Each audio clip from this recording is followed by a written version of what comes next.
stained glass like busted in pieces on the ground. Sad but powerful tune. That's Brother Truckers Downtown. And we are broadcasting here from downtown Des Moines on this beautiful day. It did not get any prettier than today, I tell you, folks. And that is evidenced by the fact that Skywalk traffic is pretty thin right now, as it should be. You should be outside. You should, if you're listening to the show, you should be doing it on your phone app, not in front of your computer, if you can get away with that during your lunch break. I do want to thank some of our sponsors right up front here, the Iowa chapter of the Sierra Club, also Iowa Physicians for Social Responsibility, and the Great March for Climate Action. Of course, I also want to thank our segment sponsor in the business sector of our support base. That's Gateway Marketing Cafe. And nod to some of our other supporters as well, Tinker Heating and Cooling, Hawk Restaurant. And if we don't get to Hawk Restaurant for lunch today, Charles, it'll have to happen soon. And the Immigrant Entrepreneur Summit. All right, we're hoping to have David Goldstein join us. I thought he would be calling in. By now he hasn't, so we may break away to him at some point when that happens. But we've got plenty more to talk about today. I want to talk about the Supreme Court rulings that have not gotten as much attention. Those include the ruling on affirmative action and also on the Voting Rights Act. But I got to welcome Charles Goldman to the program. He's co-hosting with me today, as he often does, because he likes the abuse, I guess. I didn't realize we don't have a cough suppressor anymore here. Cough suppressor? Remember how it used to be when we were on radio, if you're going to cough, you got to push the button. If you're going to cough or had a sudden outburst of Tourette's disease, you know? Yeah. That happened to you all the time, right? Well, mostly our listeners. Well, we did have the 8-second dump button. So we probably, about the 3 years that I was there, we had to use that, I don't know, only 3 or 4 times. Yeah, I don't remember. Yeah. I remember only using it once. Yeah. But it was getting ready for my NASCAR ad. Yeah. Oh, we had to dump you? No, not the dump. I had to do the cough suppressor before we did NASCAR. Yeah. In terms of the Supreme Court decisions, obviously the ones that got the greatest press were the ones related to gay rights, and I thought that was actually kind of interesting because it's a good comparison with abortion. What's the quote sexiest issue of the three? Well, yeah, but it's also interesting because generally, in the abortion in Roe v. Wade, the court was ahead of where the country was at the time, which is probably one reason why we're still fighting this issue 50 years later. Right. It's interesting, though, that when you look at the gay rights decisions, it wasn't really that big a deal for them to come to this because the country is already there. Yeah, and more every poll. Right. And every time you turn around. In fact, what was interesting is that it was actually the liberal justices who pulled their punches because what they... calling DOMA unconstitutional was a no-brainer. Calling DOMA unconstitutional, in fact, they used exactly the same arguments the Iowa Supreme Court justices used, right? Which is that it clearly violates equal protection. Although here we had a unanimous ruling in Washington in the federal level, it was a split decision, the usual, predictably, right? The usual 5-4. Yeah, but still, in a Supreme Court that is regarded as conservative, that's pretty amazing that we even got that. Right, but if you look at the decision on the California case, they pulled their punches because they did not really want to be caught setting a federal standard for marriage. What they basically said is that the people who brought the suit had no standing to bring the suit, that they were not injured. Those who had voted for Prop 8 weren't injured by the fact that it was overturned. Right. And it was the liberal justices, according to what I've read, who were the most loath to make the broad argument that it was unconstitutional on other grounds, which would have essentially said the federal government was legalizing marriage, and since marriage is a state issue, they didn't want to go that far. Right. Yeah. Well, and I think I think people seem to be satisfied with the conversations we've had about this issue, but there were 2 other very significant decisions that have not gotten anywhere near the amount of attention. And I know we're going to spend time next week talking about the Voting Rights Act. Right. We're going to focus today mostly on the affirmative action decision, but just a kind of an overview or preview, your take on the Voting Rights Act ruling. Well, it was not surprising because Chief Justice Roberts, when he was with the Department of Justice, had said that he was philosophically opposed to its continuation as it presently stands. Right. They didn't declare the whole Rights Act unconstitutional, but they essentially gutted its enforcement to the point that it will become inutile in any way. I think that it was becoming more symbolic in some ways than anything else, because the 2 issues that are limiting voting right now can go on whether that act exists or not, and that is voter ID. And the other issue is the way we reapportion districts at the whim of the state legislatures in terms of who is controlling the state legislature. Which can turn out really well if you're, really fairly if you're an Iowa. We have a great system. Correct. Here. Iowa is very unique. But Texas, if you look at Texas, not so much. what do they essentially do? What Texas does is gerrymandering. They gerrymander. They shove all of the minorities into a small number of districts, guaranteeing certain people election. And then they, because of the way we're able to map people's preferences, not just using NSA data, but obviously Google and everything else that we allow ourselves to be tracked on, they pretty much can predict who's going to vote in these zip codes for whom, and then they just gerrymander the district. So even a Voting Rights Act really couldn't necessarily stop that anymore. Of course, we do have one place in Iowa where politicians get away with that in terms of gerrymandering. And where would that be? County. Seriously, it's the only place in the state where it happens. Is that right? Yeah, because we're unique in Polk County. We've got 5 supervisors by districts. Mm-hmm. And now that Lynn County has that as well, maybe we'll see that happening there. But Democrats who have held power in Polk County forever have been able to use their power to craft boundaries for supervisor districts. They've been able to use their power to make sure that they keep Republicans out. So it works both ways. Mm-hmm. Obviously, it does work both ways. What Texas is doing and what other states do is extremely egregious and has far more major serious ramifications for public policy and for the well-being of more marginalized constituencies. But which is really true, because if you think about it, if you live in a city, particularly let's say a fairly expansive city like St. Louis, New York, particularly the eastern cities, and then of course the sprawling cities out west, you in fact do have much more in common with those who live close by. Your interests in your district are much more in common with those who live close by. And yet, if you look at the maps of some of these cities, you've got districts that are created that are on the opposite ends of a city, which doesn't make any sense other than to jam people into a district which you can predict that they're going to vote Republican or Democrat. And essentially what that does, of course, is it creates a situation that we have nothing more than a banana republic. Legislature when you've got legislative districts, congressional districts that look like the city of Clive, you've got gerrymandering going on. Yeah, but what it's leading to is the retention rate for representatives in the U.S. House is essentially the same as it was for the Politburo in the Soviet days. It's like 90% reelection. And so that's one of the biggest impediments to seeing anything happen in this government. The same people go back. Yeah. And of course, are you saying we're a lot like the Soviet Union?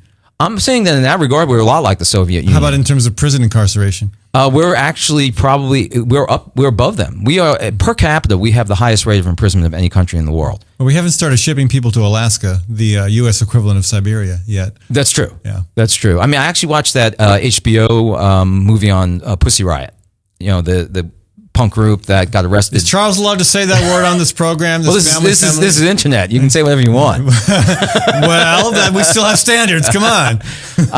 And it was interesting to watch the facade of a trial. Yeah, which clearly had been politically predetermined, to put them in jail. Now they euphemistically call Siberia a penal colony. But of course, Siberia is not the same way it used to be, because it's a lot warmer there than it used to be. Right. As we now know, from I hope our guest will speak to that. But the permafrost in Siberia is no longer permafrost; it's like sometimes frost. Yeah. Because except for the northernmost edges of this, it's getting a lot warmer there. Yeah. That's well, and that is another conversation. So anyway, we're going to talk more about the Voting Rights Act next week, because it does have very, very broad ramifications. But affirmative action, something we haven't paid a lot of attention to in this country in recent years and recent decades, even, but something that has existed for a long time for good reasons. And maybe a summary, Charles. I know you have time to study up on this stuff while you're operating on people in the ER, but your take on what exactly the Supreme Court accomplished with this ruling and what it means. Nothing. Essentially, it's unclear. It showed what a weak case it was to make a decision on. And I think you do have to have a little history of the decisions up to this point. The affirmative action started with the Civil Rights Act in the mid-'60s. In 1973, it was the first challenge, a case brought by I'm trying to remember Baki's first name, but Mr. Baki, who was in his 30s, Alan Baki. Okay. 1973 brings a case to the Supreme Court. very much like Abigail Fisher. Bakke was a Army veteran, a Vietnam War veteran. He was an engineer for NASA. He decides later in life he wants to go to medical school. He applies to 12 medical schools. He rejected at all of them. He somehow comes upon the fact that at the time, UC Davis, which was the medical school I actually taught at, had 11 slots reserved for minorities. So there was a quota. I mean, they had 100 slots, and 11 of them had to go to designated minorities. So that, created the pool of available slots to non-minorities, reduced it to 89. When he didn't get in, he claimed that that was the reason he didn't get in, because there were others given racial preferences over his more accomplished record. Now, of course, the biggest question is 11 other medical schools didn't admit him either. Well, I was going to ask that. Right, and in fact, knowing UC Davis's admission policies, because I did admissions for them later on in the 90s, he would have been given preference actually as a veteran in the Vietnam War. So, but he claimed that it was because of the racial quota, and he won in the Supreme Court. He was able to prove that.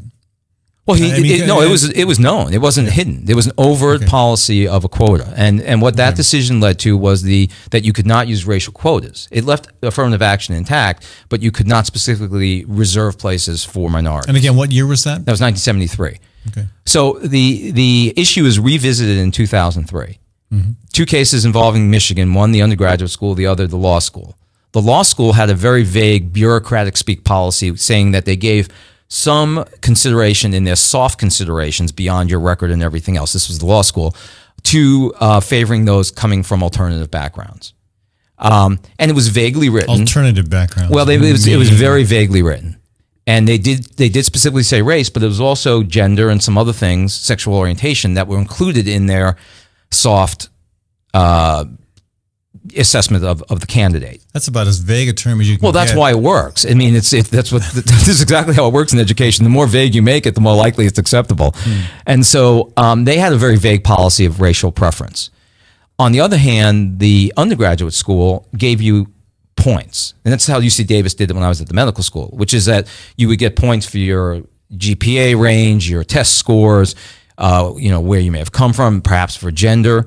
And so we would give an extra couple of points if you came from a designated minority. And so if you simply looked at numerical factors, there was a slight preference given to race, and that's what the undergraduate school was doing. The Supreme Court said that was not allowed. So that's where things were until the present case came up. All right. And the interesting thing about the present case was it was a setup. Ed Bloom is a retired millionaire stockbroker down in Houston, and he leads some group that believes we should have a colorblind America, that we are already in post-racial America. Citing the fact that we have the first black president.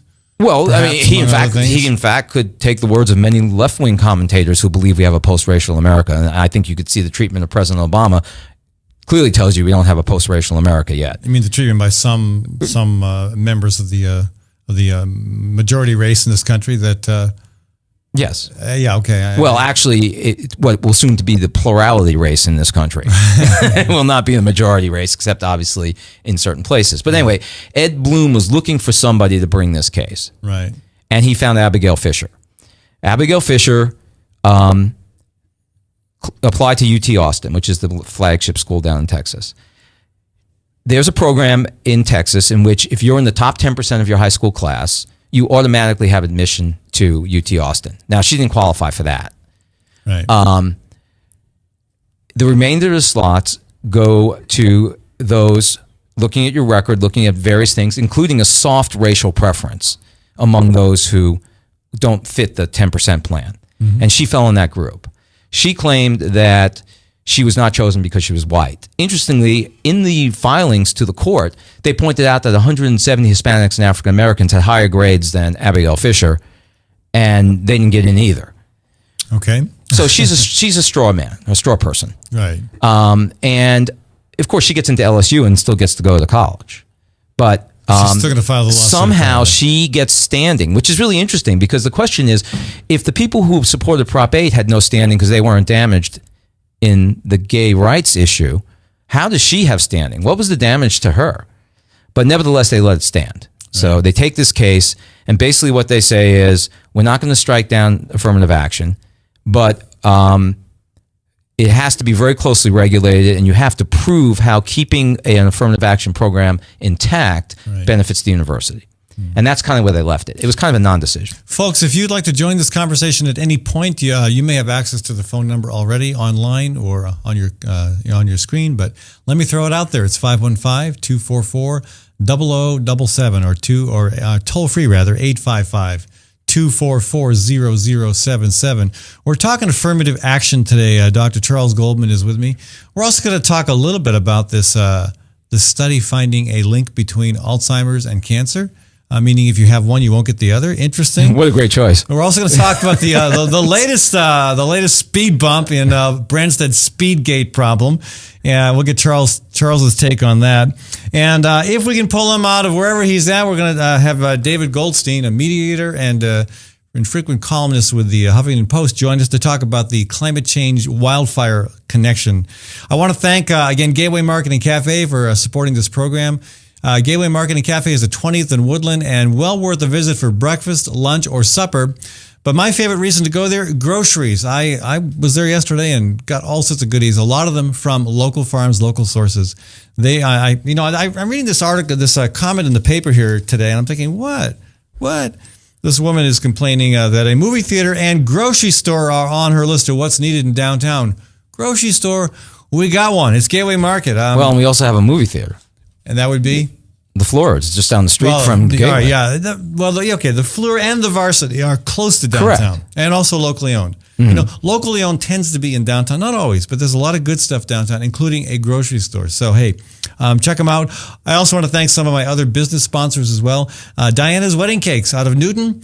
Tally's Restaurant, Bar, and Catering. Fantastic patio seating there. And I think you're a gluten-free kind of guy. That's correct. You've had some luck with that there. Yeah, they actually have some good selections there. Yeah, good. And again, the outdoor seating there is fantastic. I remember... we sat up on the roof that time. About 5 of us up there one night. Yes, yeah, exactly. Ranting and venting about what it was like to be male and care. To be a sensitive 2000s male. There's no better place to have that conversation than the rooftop at Tally's. That's right. All right. And also, again, S&P Piano.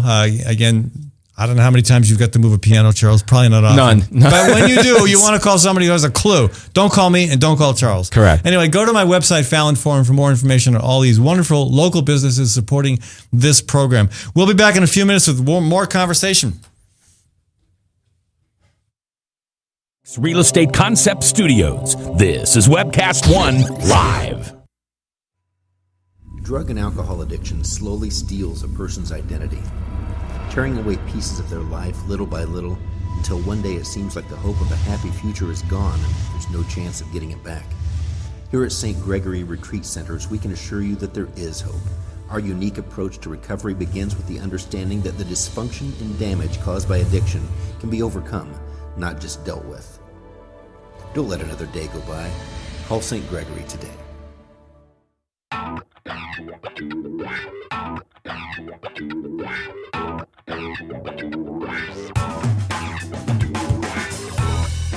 Well, good morning. This is the 7th of June in the Lord's year 2010, and this is day 1 of webcast1live.com. We will begin with Max World Live with my special guest, Tom Coates. In just a minute, there's Tom. Wait. Howdy. And we will be live for the very first time on Webcast One Live.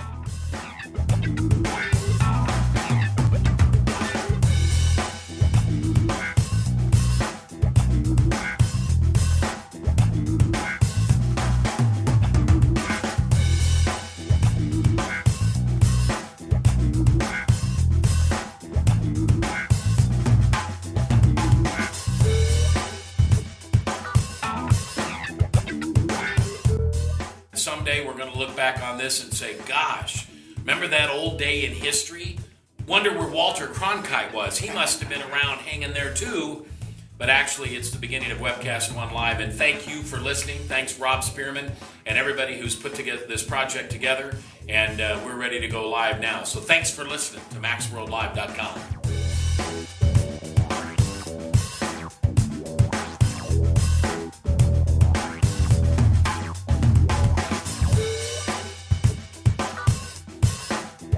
I can't tell you that it's going real well from time to time, but it is going.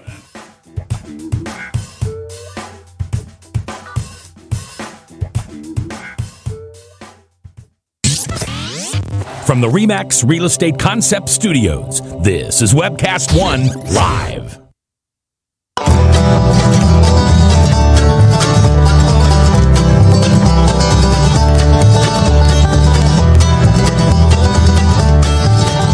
All right, we got Dr. Charles Goldman in the studio with us here as we're coming back to the second segment of our show. Still trying to figure out where the heck we lost David Goldstein at. I do want to thank the $1 Million Marathon for sponsoring this segment of our show. That's going to be coming through Des Moines here shortly next week. Pretty excited about that. I also want to thank Story County Veterinary Clinic and Ritual Cafe for being partners with us in this program. And I'm really happy to have Dr. Charles Goldman here today. We're talking about affirmative action, among other things, but I got to ask you, this is fascinating to me. A study that finds there's an inverse link between cancer and Alzheimer's is described in this USA Today story. And a small bit of good news for people with terrible diagnoses. Having cancer appears to protect against getting Alzheimer's disease and vice versa. Yeah, I was a little perplexed at how there's any good news in that. Well, I mean, if you're really afraid of cancer, well, you know, I mean, I don't know. Can you go out and how do you give yourself Alzheimer's disease? I don't know. What do you do to exacerbate that risk? Well, we don't have a very good understanding. I know how you can go out and get cancer. Yeah. If you want to avoid Alzheimer's, it's probably easier to go out and get cancer. Right? That's probably true. Yeah. Just drink the water around here. Oh. Well, we'll hear from Bill. Or, you know, just continue to let them put BPA in the linings of cans and other things. Yeah, or go to your local ER and just to stand in front of the radiation machine for the X-ray machine forever. So, I mean, is this this is almost like crazy talk, but well, it looks like a very well, just to explain. Study. I mean, just to explain how they did this. This was done in northern Italy. And they looked at the epidemiologic records for about 200,000 people over a 10-year period.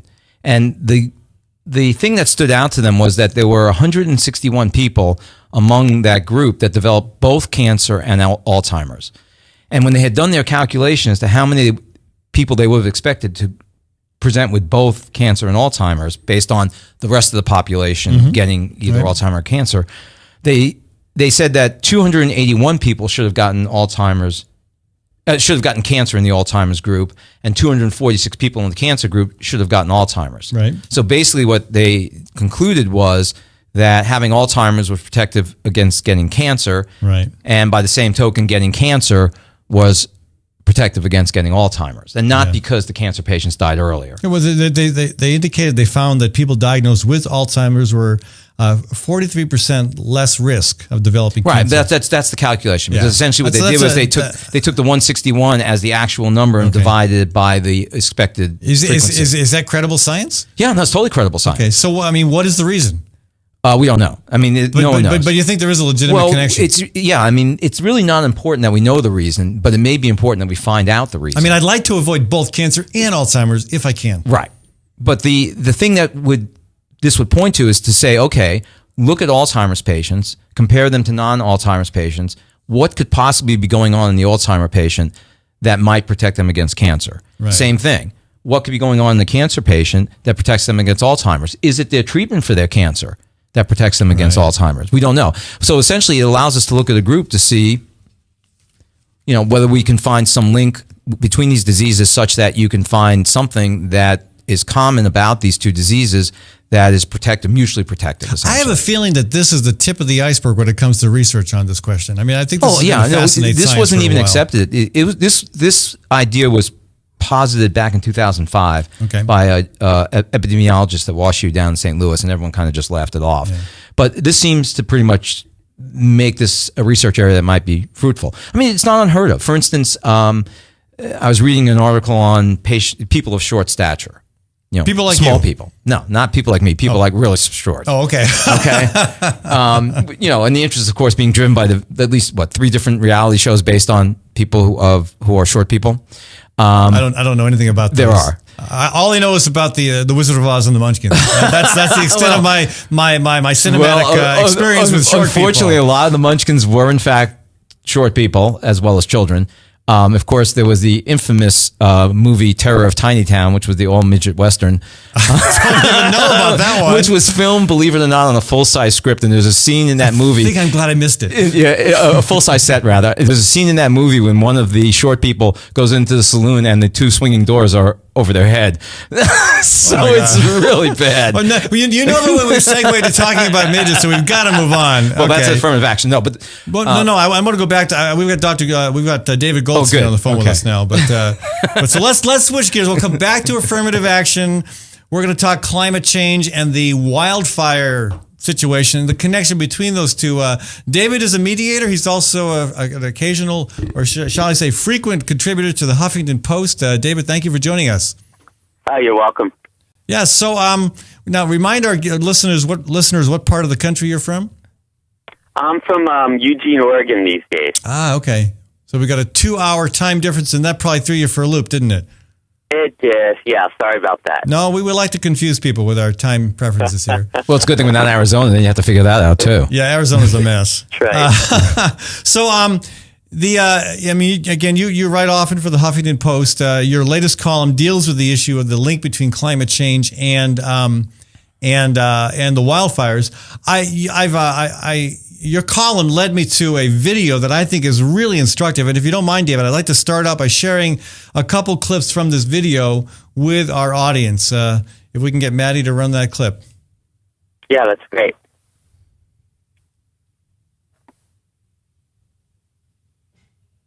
With Tom Bowden, who, after 30 years on the fire line, became Chief of Fire Operations for the federal government. A fire of this size and this intensity in this country would have been extremely rare 15, 20 years ago. They're commonplace these days. 10 years ago, a big fire was what? 10 years ago, if you had a 100,000 acre fire, you were talking about a huge fire. And if we had one or two of those a year, that was probably unusual. Now we talk about 200,000 acre fires like it's just another day at the office. And part two. Climate change. You know, there are a lot of people who don't believe in climate change. You won't find them on the fire line in the American West anymore because we've had climate change beat into us over the last 10 or 15 years. We know what we're seeing, and we're dealing with a period of climate in terms of temperature and humidity and drought that's different than anything people have seen in our lifetimes. That's a pretty powerful statement from the men and women fighting fires on the front line to say that you won't find anybody out here doubting climate change. Again, thank you for leading us to that video, David. And again, just your take on what's happening out west and what that link is. Well, first, though, I do want to speak to that video. Okay. I also thought it was so valuable because here you had a person who, this was this person's job. They're on the fire lines, and they're seeing the effects of it firsthand. And one of the big challenges with climate change, I find as an activist and as a writer, is to get the message across to people who still do not perceive that it's affecting them. Right. And so what I found as I was researching the connection between, let's say, wildfires, and of course you could pick almost any weather phenomenon. You could pick flood, you could pick drought, but in this case it was wildfire, especially because the 19 young men who unfortunately died fighting that wildfire. And apparently there have been studies back 10 years ago where they were already predicting or projecting this phenomenon to be occurring. There are many factors, and surprisingly to me, one of the factors was the fact that the ice is melting, the sea ice in the Arctic Ocean is melting, maybe affecting the weather patterns in the southwestern United States. Yeah. Now, this sounds very strange. Well, people have a hard time connecting those things, but really, it's all one planet. Yeah, I mean, we've talked about that before, which is that the loss of reflectivity, not just off the northern ice sheet, but off of the Greenland ice sheet, creates a heat sink because the water is darker, it absorbs more water, the ice becomes darker, and it's actually synergistic in the sense that the modeling of heat increase is exceeding the models that predicted, as you said, the kind of now constant side effects we're seeing. I think the key thing about that video is I always hate when we get on the radio or the TV and we say, look, this is a terrible thing that happens, all about climate change. What he said in that video is it's been 15 years in a row that they're seeing exactly the same thing happen. Yeah. And that's what's important. That's right, exactly. And so far where we're at is these last 10 years especially, we've been starting to see the actual phenomenon that the climate scientists have been talking about for about 30 years now. If you want to talk about drought, if you want to talk about wildfires, and of course there's more than speculation now with Superstorm Sandy, for instance, that there was a blocking high in Greenland that likely wouldn't have been there again if it weren't for the Arctic ice melt and what they call the Arctic amplification effect, which starts to get a little technical. Right. But that's nonetheless, right. That's what Charles was mentioning too. Yeah. Exactly. But it's pretty basic. Even the more technical stuff, if you look at the phenomenon, it makes sense pretty quickly. Yeah. So again, it's almost shocking to me that there are still people who haven't wrapped their minds around the fact that this is happening. I mean, yeah, firefighters get it. Insurance agents get it. Mm-hmm. The U.S. military gets it. And yet, for some reason, it's still a hard sell for many folks just trying to lead their lives. Because changing what we do is viewed as a job killer. And the number one concern of Americans remains the economy. Well, and every time, look what happens when we're considering the Keystone Pipeline again. Or, I'm sorry, when they were talking about the coal industry. You know, Obama's going to kill the coal industry. Well, good. Make it go away. The fact of the matter is what's killing the coal industry is that natural gas is so cheap, coal doesn't make sense anymore. Well, look at how much look at how many new jobs climate change is creating among firefighters. Well, that's what people don't get. There are other places to create jobs. Yeah, you can create jobs by paying people to insulate your house so you don't spend as much, waste as much energy heating your house. And we have, 7,000 people working in wind energy here in Iowa. Build a cooling system for the electrical grid in the United States that will allow you to transmit electricity with almost no loss. There's tons of jobs in green. Yeah. But nobody wants to change what they do. I'm sorry? I think in retrospect, maybe 20, 30, 40 years down the road, it's hard to say now. The very well-financed, very well-coordinated, concerted effort by the fossil fuel industries to disinform. Correct. It's substantial. Well, because they have tons of resources in the ground, but they're only worth something if they can sell them. Yeah. Exactly. Well, and the latest news coming out about natural gas. I mean, this is a huge story. I think fracking is causing earthquakes. I mean, the number of earthquakes is up by a factor. What was it, 5 or 10? Yeah. I mean, that's huge, and we can actually cause earthquakes. We human beings, our activities can cause earthquakes. I mean, so I really hope that Obama's speech on this subject troubled me. I mean, there was some good stuff in it, but it troubled me that he was not willing to take on natural gas as also part of the problem. Hopefully, with the new evidence coming out just now about earthquakes, maybe that'll change. But I get. What would you say is the solution? Because most energy choices are bad. It's a balancing act. They all have a problem. No, I mean, wind is not bad. Well, no, wind is not bad. Biodiesel, geothermal, conservation. Conservation is key. Right.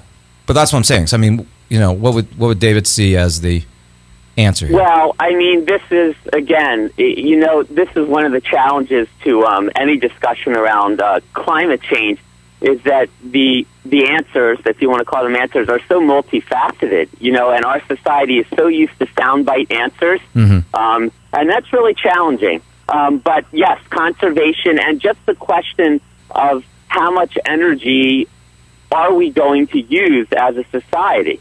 And then again, that goes into many different facets because when you say as a society, well, who are you talking about? The United States? Are you talking about developed countries, developing countries? Right. It's a sprawling situation. Yeah, and that's a great point. Because if we could get on the same page, and again, we means all the nations, at least the major carbon emitters of the earth, that right there, getting all on the same page, be an enormous test. But if we could start to do it, which we will as as the situation worsens just by necessity, right? Then you have to look at it. You'd have to look at solar, wind, and geothermal, and hydro to an extent. Although, as I understand, a lot of hydro has been tapped out already. Are the more or less non-carbon sources, and then you have the enormously controversial topic of nuclear. Right, because that movie just came out about nuclear. Actually, Dave Hansen, as I understand, is an advocate for you. We were talking about natural gas as a bridge. Well, he's an advocate for using I think they call it the fourth generation reactors as a bridge. Yeah, the thorium breeder reactors, which are easy to dispose of the waste. Yeah.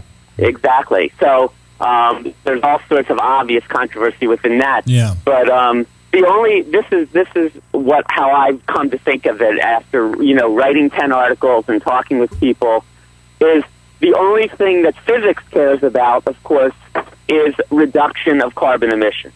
That's all. Right. Everything else is kind of secondary.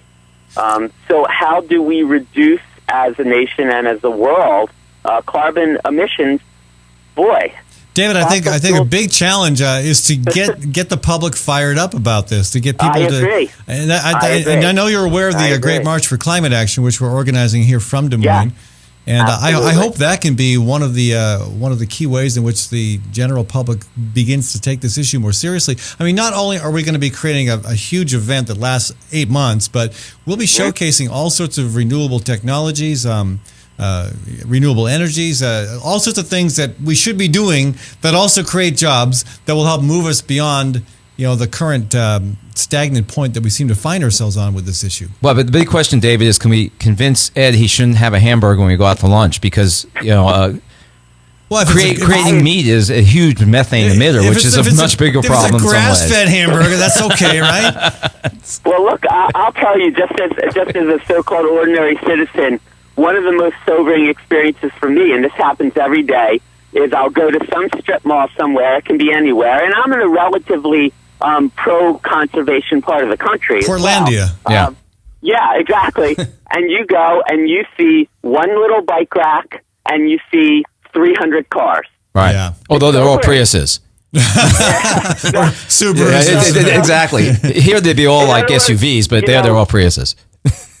We built our way of life around this. That's what we've done. And it's not, in a sense, it's not our fault in the sense that we didn't know in the beginning what the side effects of fossil fuels were. Right. We know now, but I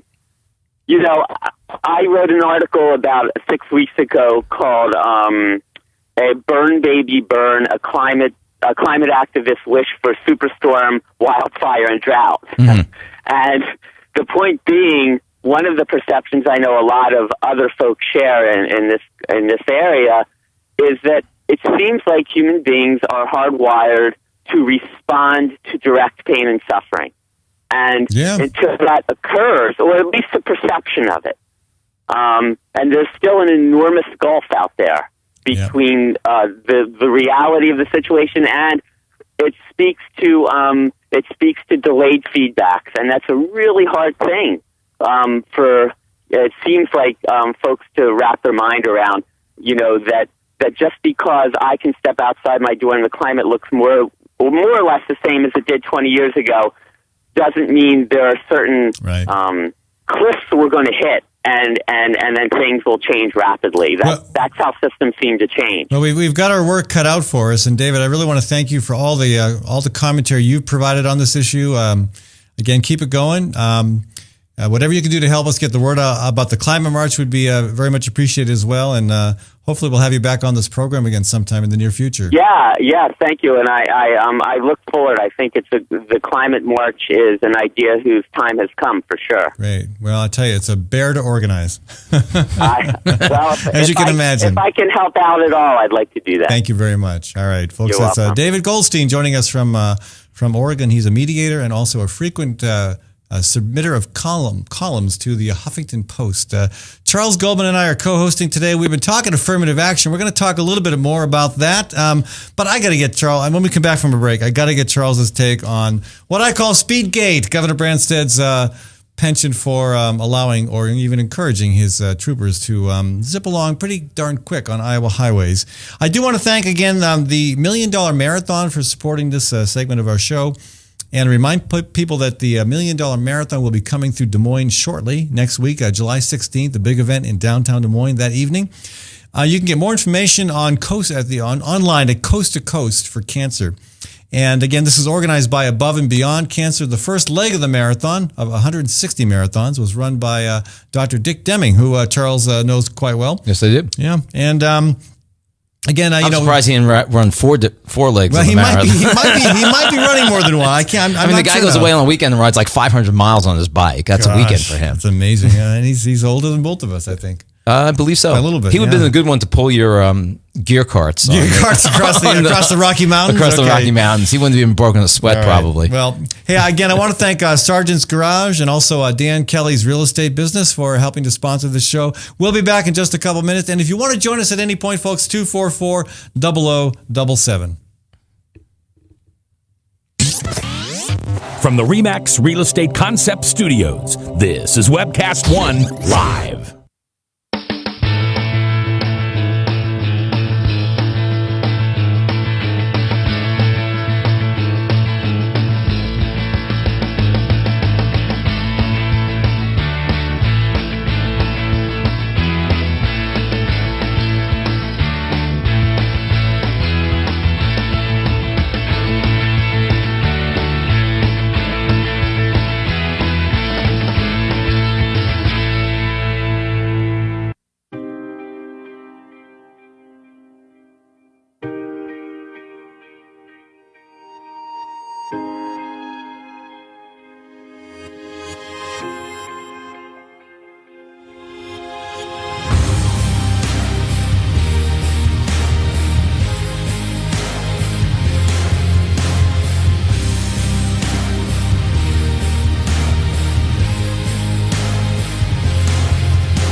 The dawn of a new era begins.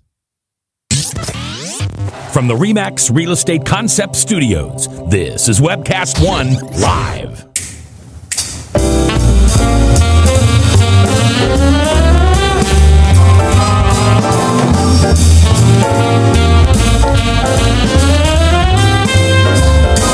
Max Wellman, folks, the Max Wellman Trio, and we are back to our conversation here on the Fallom Forum. I want to thank the Fighting Burrito for sponsoring this segment of our show, and also remind folks to support all the businesses, nonprofits, organizations, and events that make this show possible, including Gateway Marketing Cafe, Community CPA and Associates, Iowa's 10th largest accounting firm, and the Des Moines Metro Opera. This is the last weekend to catch the opera, and you like opera, Charles?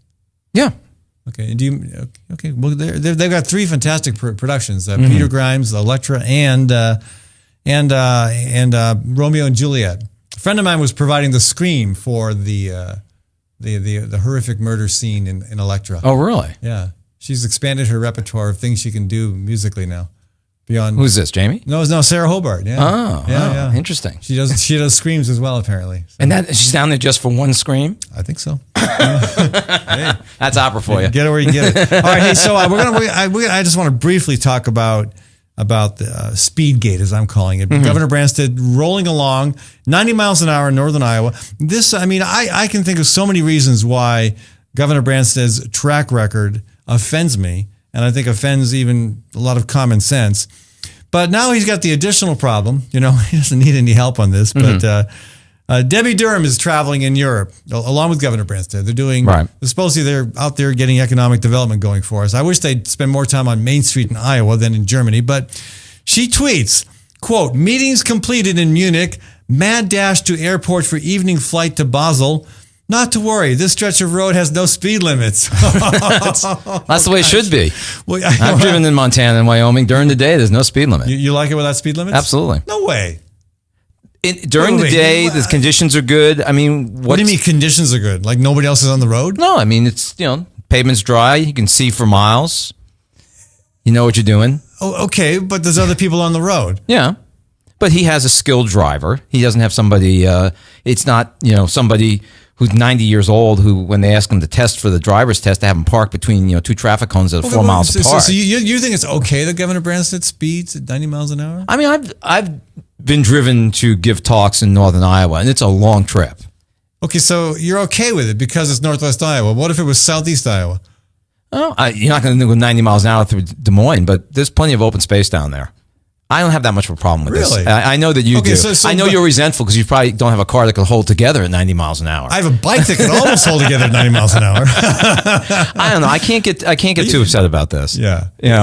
I understand it's hypocritical, and sure, I guess you could argue if you get pulled over for speeding, you could make the case that there's a double standard here. At least he wasn't texting while they were driving at 90 miles an hour. Well, I have a bigger problem with that. Who knows? Maybe the trooper was. Who knows? But really, the bottom line is this is the law. We all have to abide by it. Yeah. We don't. We get ticketed. Well, politicians never abide by the law. We accept that. I wouldn't go that far, but there's some that do have a sense of entitlement. It seems to come with.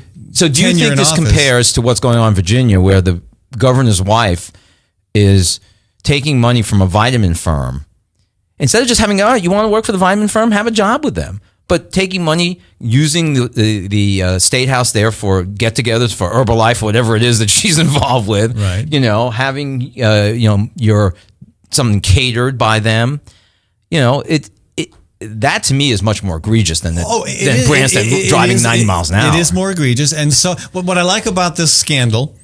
What I like about it is that it's an easy one for people to wrap their minds around. Hey, how come he can go 90 miles an hour and the rest of us get bagged when we just break the speed limit by 5 miles an hour? And also the threat to public safety. I mean, I don't know what kind of traffic was out on the road. Right. But when you're going 90 miles an hour, you've got a lot less control of your vehicle. And I speak from experience because my Subaru goes 90 miles an hour all the time, Charles. Kidding, okay? No, it could if it wanted to, though. It could if it wanted to. It's on a truck that's going 90 miles an hour. No, it's on going down a mountain. Downhill with the sail out. You make fun of my car. You make fun of my car just because it sat there for a month, and when I came out to drive it, it had a maple tree growing out of the windshield. Right? That's what this is about.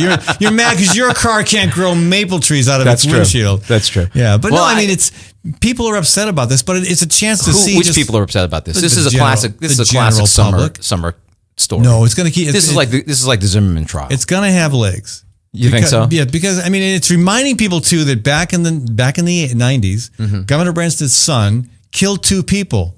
The kid was driving, but he was driving under the influence. Yeah, and anybody else's kid would have been in prison still. Right. And he got a $35 fine for killing 2 people. I mean, people have forgotten that, but this is a way to remember that, and also look at how many other ways in which Branstad is totally out of touch with the average person.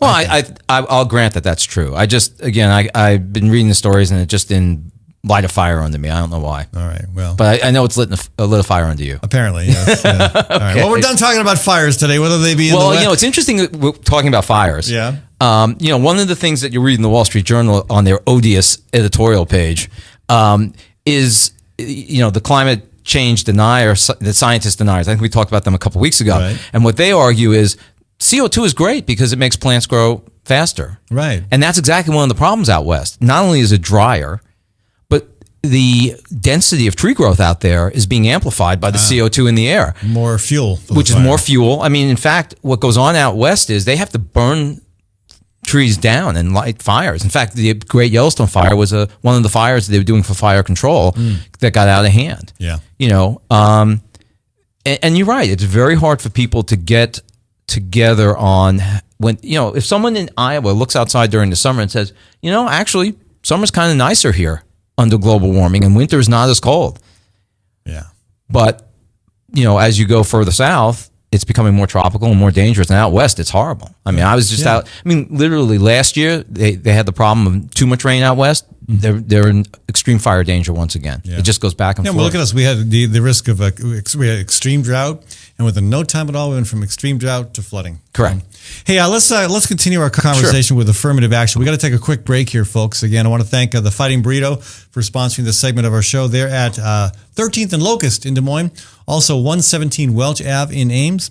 I want to thank Tinker Heating and Cooling, also Hawk Restaurant, where 90% of the food you eat comes from local producers.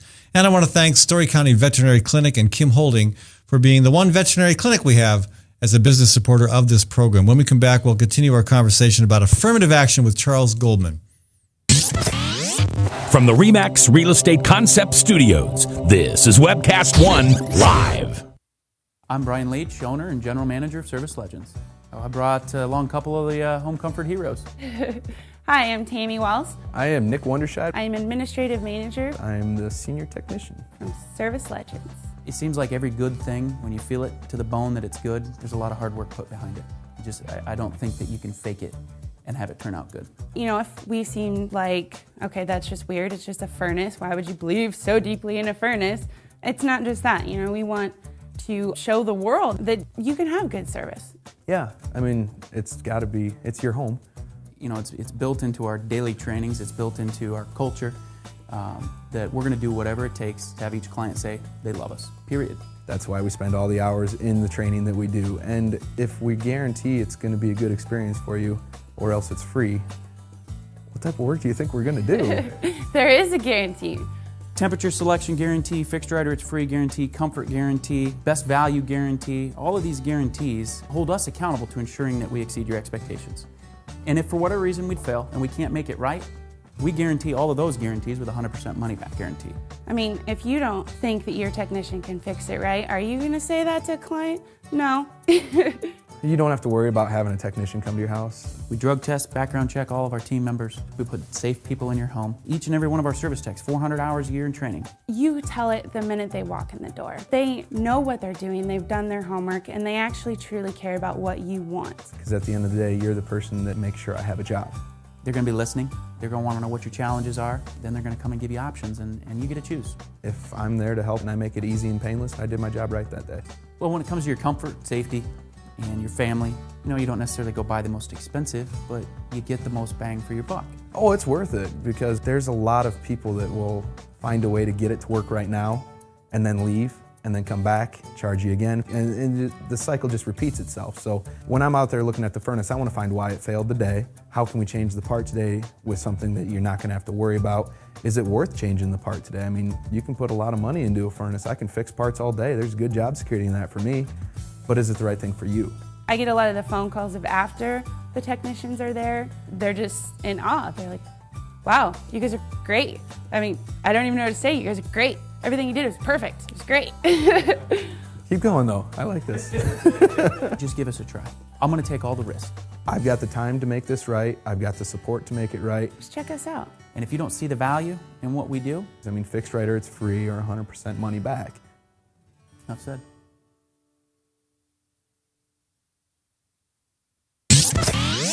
From the RE/MAX Real Estate Concept Studios, this is Webcast One Live.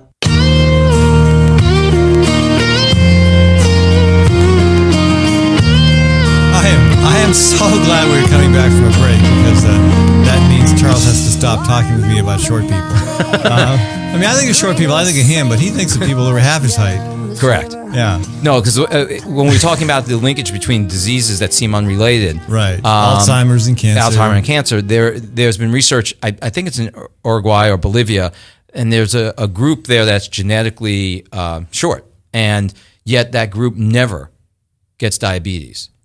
Okay. I mean, they follow these people out, you know, into 50s, 60s, and no one ever gets diabetes. So the question is, why would these two things be linked? But you know, we don't understand how these things get, you know, mingled and co-located, and so it is possible there was some, you know.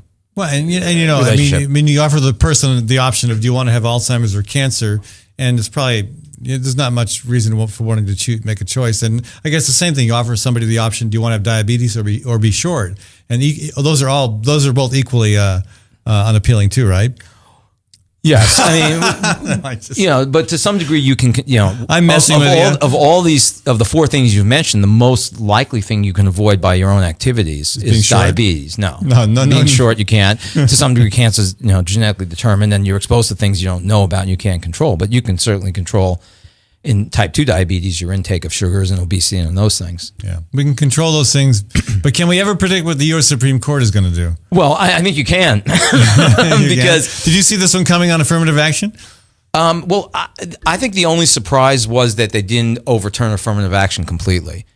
We knew that the conservative side of the court was very much inclined to do that. And Clarence Thomas in particular has been an outspoken critic of affirmative action because he felt that affirmative action devalued his law degree from Yale.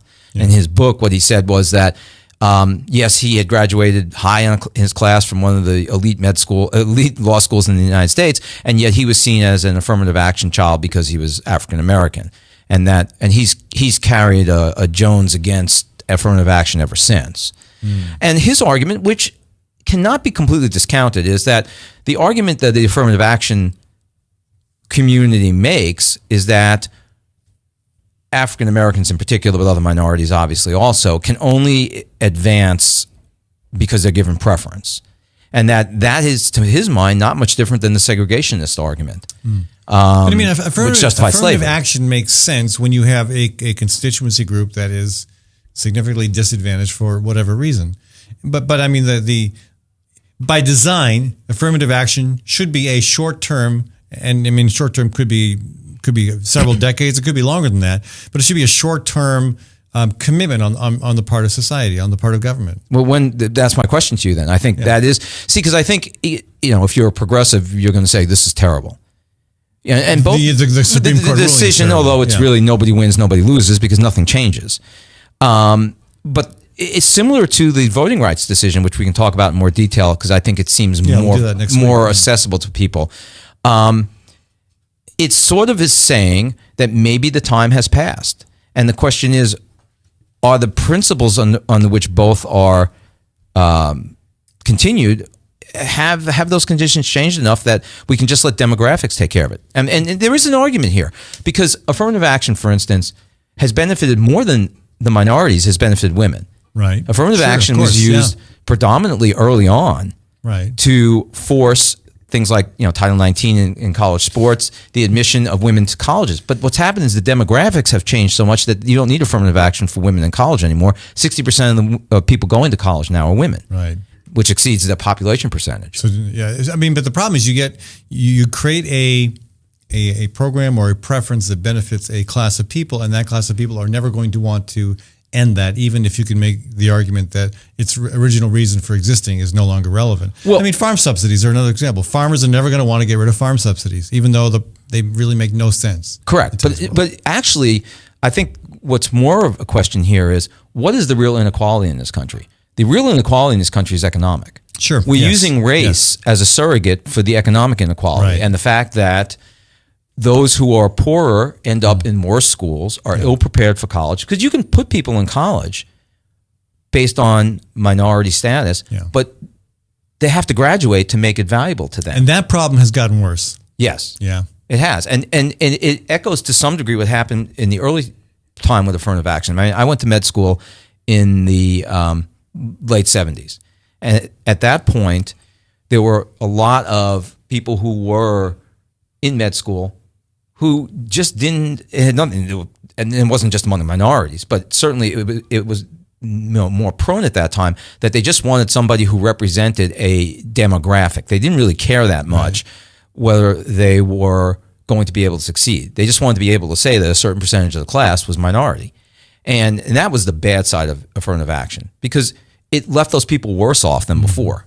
Right. Because not only did they not achieve what you wanted, because the point in med school was that the assumption was that if you took more minorities into med school, they would go back and serve populations that the whites coming from the middle and upper classes wouldn't do. But if they couldn't get through med school, then there was no benefit to doing that. And then it made them feel like failures, which was even worse. Well, we could probably talk about this issue a lot longer. We're certainly going to spend a lot more time next week on the Voting Rights Act. ruling by the U.S. Supreme Court that has more significant ramifications, probably. I do, again, want to thank the Immigrant Entrepreneur Summit for sponsoring this segment of our show.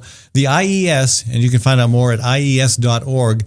The IES is an annual event at Drake University that gives particularly newcomers to Iowa, gives them an opportunity to learn how to set up their business, how to deal with the changes in healthcare, for example, how to deal with changes in the tax code.